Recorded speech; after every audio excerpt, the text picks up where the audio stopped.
Different places could get hit pretty hard. Yeah, we had some storms last night. We actually had a pretty neat time lapse of the storms out of the D.C. metro area last night.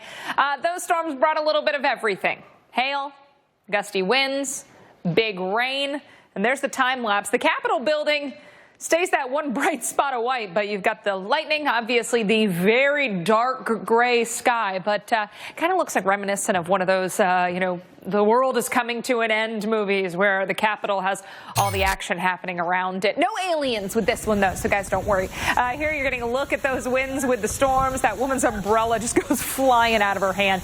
These are the kind of storms where it's not even worth opening the umbrella. Scooter also got blown over by the gusty winds, but as you and I know, it's not tough to knock those over, but obviously those umbrellas, they just serve as wind catchers, and if you have one open, it's going to pull you with it most likely as well.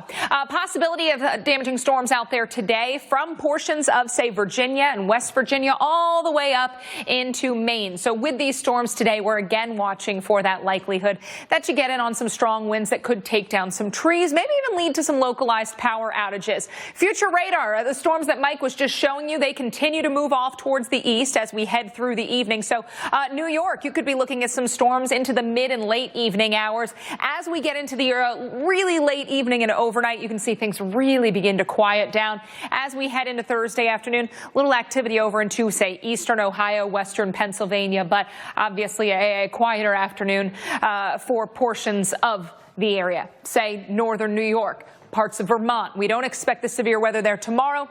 When we do think we could get a stronger storm would be closer to, say, the mid-Atlantic and then coastal parts of the Northeast and New England. So future radar, you can see a place like Burlington, you're going to escape the worst of it. As we get into later tomorrow, it's parts of Maryland, parts of Pennsylvania, getting into New York City, and also, say, Hartford, Connecticut. You could get in on some strong thunderstorms later tomorrow, Mike, because you are going to stuff your face. That's right. Temperature 60s and 70s, and you need some of this right here.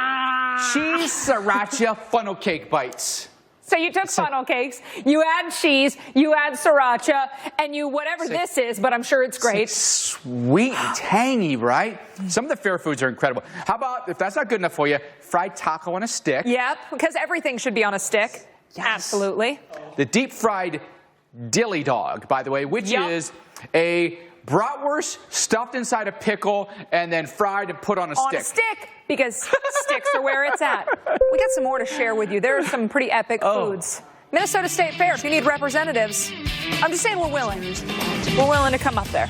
We're there for you. It's a weather story. Folks, stick around. We've told you once, we've told you 1,000 times, turn around, don't drive. Can we, send them right to Puerto Rico? That's their new commercial. Right? We didn't lose power. And then everybody goes, okay. That's some good advertising right there. Welcome back in. You are watching Weather Underground. Roughly 50 million people under severe thunderstorm watches right now, including Washington, D.C., Philadelphia, New York.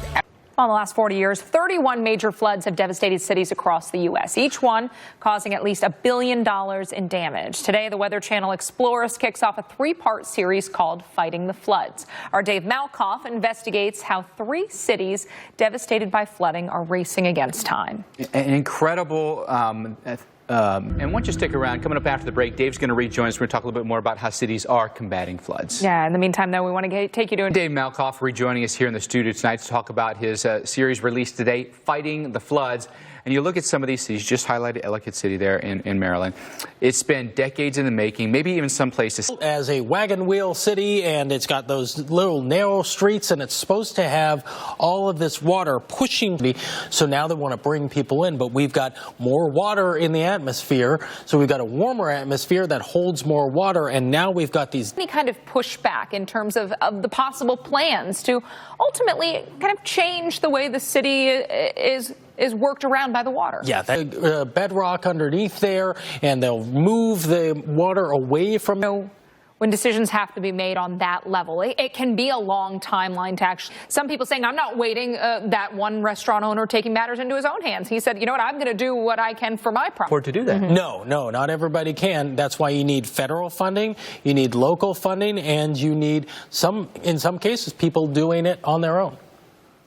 It's a a tough go because, there's the people who want to, keep the history, but then there's also people who say, hey, we can't have this happen a third time. And then you lose the historic buildings from something different. And you'll tell you which streets are closed and how to get out of the flood. Looking forward to that. We all remember the images. They were stunning out of Harvey. So, Yeah. Dave, looking forward to that. Thank you. Sure. Thank you so much.